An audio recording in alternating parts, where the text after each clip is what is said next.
बाबा साहब के विषय में आज चर्चा करेंगे। बाबा साहब की चर्चा इस समय देश में हो रही है।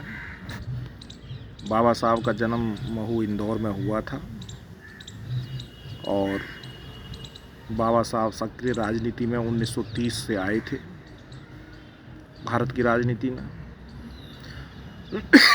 14 अप्रैल 1891 में उनका जन्म होता है और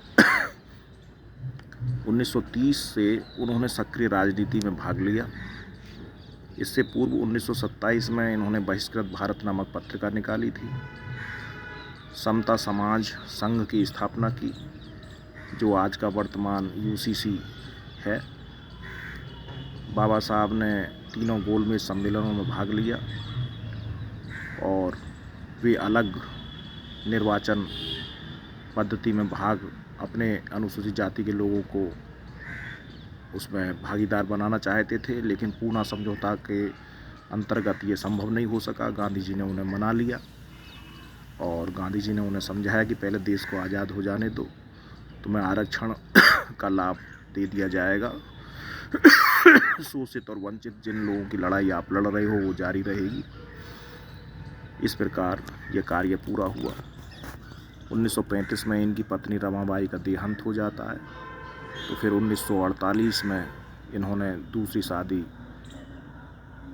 जो शारदा कबीर थी, ब्राह्मण परिवार से थी, उनसे की और 1956 में इनकी मृत्यु हो जाती है। बाबा साहब जो सबसे बड़ा कार्य करना चाहते थे जब देश आज़ाद हुआ, वो पूरे देश में यूनिवर्सल सिविल कोड लाना चाहते थे। सभी को भारत के नागरिक के रूप में वो देखना चाहते थे। जाति बंधन को वो तोड़ना चाहते थे। भारत के लोगों को जाति से आज़ादी दिलाना चाहते थे। ये भारत के जो लोग थे उस समय जातिवाद में बहुत ज़्यादा ग्रस्त थे। आज जातिवाद चरम सीमा पर है, तो इस बीमारी को बाबा साहब उसी समय समाप्त करना चाहते थे। इसीलिए उन्होंने समाज समता संघ की स्थापना की थी और इससे सबसे बड़ा फ़ायदा ये होता है कि देश जातिवाद में नहीं डूबता। और जब देश जातिवाद में नहीं डूबता तो जो भी चुनाव होते वो सभी मुद्दों पर होते, और जब मुद्दों पर चुनाव लड़े जाते हैं तो उससे देश की आर्थिक और सामाजिक दोनों ही विकास में बहुत तेज़ी आती है।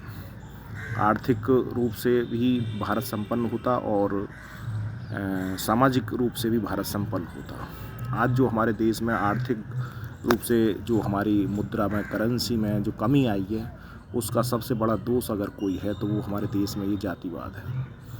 उसका मूल कारण है कि जातिवाद के नाम पर बहुत लोग राजनीति तो कर लेते हैं, लेकिन वो भ्रष्टाचार को दूर नहीं कर पाते और जो एक देश का सिस्टम है वो अवरुद्ध होता है। और देश का सिस्टम जब अवरुद्ध हो जाता है तो उससे देश की जो गति है वो रुक जाती है, जिस कारण देश में जो हमारी भारतीय संस्कृति कहती है, कर्मवादी सिद्धांत पर हमारी भारतीय संस्कृति आधारित है, ये फेल हो जाता है। और ये कर्मवादी संस्कृति का फेल होना, जातिवाद का पनपना, ये हमारे राष्ट्र की आर्थिक तंगी को दर्शाता है। इस प्रकार हमारे यहाँ यदि ये काम उसी समय हो जाता तो आज देश की जो स्थिति है वो कुछ और होती। हमारा रुपये का अवमूल्यन नहीं होता, हमारा रुपया डॉलर से कम नहीं होता, हम डॉलर से ऊपर होते। ये है इसकी जो गहराई है। हमारे यहाँ पर जो आज कार्य हो रहा है ये 75 साल बाद, ये 75 वर्ष पहले ही हो जाता। इसीलिए यूसीसी को बहुत जल्दी से जल्द किया जाना चाहिए। पूरे देश में यूसीसी लागू होना चाहिए, जिससे कि बाबा साहब का वो सपना, उनका विचार वो पूरा हो सके, जैसे वो उस समय देखा करते थे। इसीलिए ये सपना उनका अधूरा रह गया। मैं समस्त भारतवासियों से ये अपील करता हूँ अपनी इस वीडियो के माध्यम से कि वे लोग इस वीडियो को अधिक से अधिक शेयर करें, अधिक से अधिक लोगों को जागृत करें, और जो लोग राजनीति कर रहे हैं बाबा साहब के नाम पर, उन लोगों को राजनीति ना करने का मौका दें और बाबा साहब के विचार के साथ जुड़ें। बाबा साहब का विचार, जो लोग उनके विचार को फॉलो करेंगे वही उनके सबसे अच्छे और सच्चे अनुयायी होंगे। जो लोग उनके विचार को नहीं मानेंगे या उनके विचार के अनुयायी नहीं बनेंगे और केवल उनके नाम के ही अनुयायी बनेंगे, वे लोग फिर उनके सच्चे अनुयायी नहीं हैं। और इसका जवाब भी उन्हें स्वयं में ही मिल जाएगा।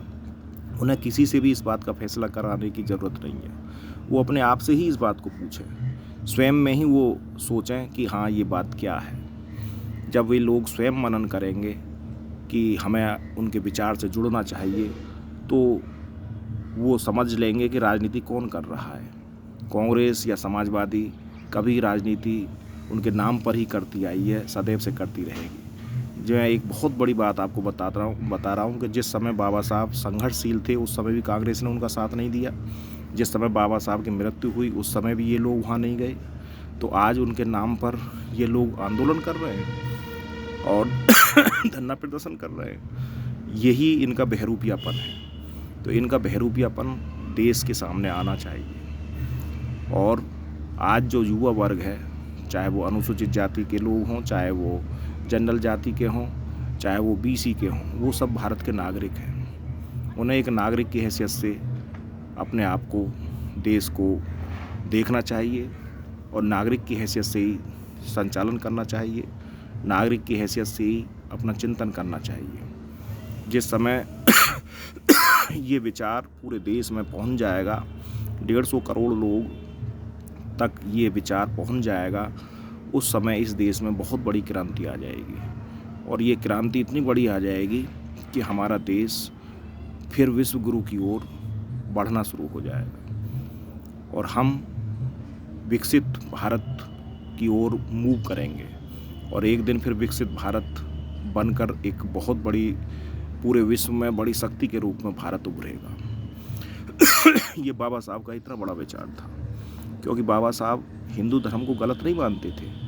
बाबा साहब ने सनातन धर्म को कभी गलत नहीं कहा, लेकिन हिंदू धर्म में जो रूढ़िवादिता थी या जो कमी आ गई, उनके वो खिलाफ थे। उनके खिलाफ ही उनका संघर्ष रहा। उन्होंने कहा कि ऐसे धर्म से क्या फ़ायदा, तो उसमें हिंदू धर्म या सनातन धर्म का क्या दोष। ये तो दोष उन लोगों का है जो उस समय अपने धर्म की ऐसी, उन्होंने अपनी अल्प बुद्धि के कारण ऐसी दशा कर दी। और जिनको श्रेष्ठ मानव बोला जाता था, श्रेष्ठ आर्य संसार में सबसे बुद्धिजीवी कौम थी, उनको उन्होंने अपना अल्प ज्ञान का बोध करते हुए इस देश को, इस धर्म को इस स्थिति में ले आए। रूढ़िवादिता इसमें उत्पन्न हो गई, मानसिक विकार उसमें आ गए, जिस कारण ये सब समस्याएं उत्पन्न हो गई। और उन सब समस्याओं के खिलाफ फिर लोगों को आंदोलन करने पड़े, चाहे वो सती प्रथा हो, चाहे वो अस्पृश्यता हो, चाहे वो ऊंच नीच का भेदभाव हो। ये सब उसी के परिणाम थे। अल्प बुद्धि के कारण ही ये कार्य हुए। तो मैं इन सब बातों की निंदा करता हूँ। और हमारा हिंदू धर्म, सनातन धर्म श्रेष्ठ धर्म है और रहेगा। कर्मवादी हमारी संस्कृति है और रहेगी। और ये तो स्वयं ईश्वर ने भी कहा है कि तू अगर ऐसे श्रेष्ठ कार्य करेगा तो तू एक दिन खुद भगवान बन जाएगा और लोग तुझे अवतार की संज्ञा देंगे। यही हमारी संस्कृति में होता आया है। चाहे हमारे यहाँ भगवान कृष्ण आए हों, चाहे हमारे यहाँ भगवान राम आए हों, वो सब एक मानव के रूप में आए हैं। उन्होंने कार्य किए, उन्हें लोगों ने अवतार की संज्ञा दी और वे लोग यहाँ कार्य करके चले गए। तो यही हमारी संस्कृति है। हमें इसी का ध्यान रखना चाहिए।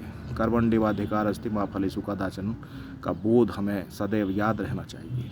भगवान कृष्ण ने गीता में कहा है। तो हमें निरंतर इन बातों को प्रत्येक व्यक्ति तक पहुंचाना है और प्रत्येक व्यक्ति को जागरूक करना है और प्रत्येक व्यक्ति को उन लोगों के चंगुल से बचाना है जो लोग उनके वोट का गलत इस्तेमाल करते हैं और बहरूपियापन में उनका वोट ले लेते हैं और इस देश को ऐसी स्थिति तक ले आए कि इन लोगों की वोट के आधार पर ही उन लोगों ने 75 साल 70 साल तक उन्होंने शासन किया। और आज इस देश में अगर बाबा साहब के विचार को बढ़ाया है, चाहे म्यूजियम बनाकर, चाहे उनके विचार को आगे बढ़ाकर, तो वो BJP RSS है और किसी ने उनके लिए कोई कार्य नहीं किया। तो इसी को हमें समझने की आवश्यकता है। माननीय मोदी जी के नेतृत्व में ये कार्य हो रहे हैं और ये UCC का कार्य भी होगा, एक दिन ये होकर रहेगा। मैं समस्त भारत के लोगों से अपील करता हूँ कि वे इस विचार को अधिक से अधिक फैलाएं, क्योंकि ये बाबा साहब का विचार है। ये किसी और व्यक्ति का कोई विचार नहीं है।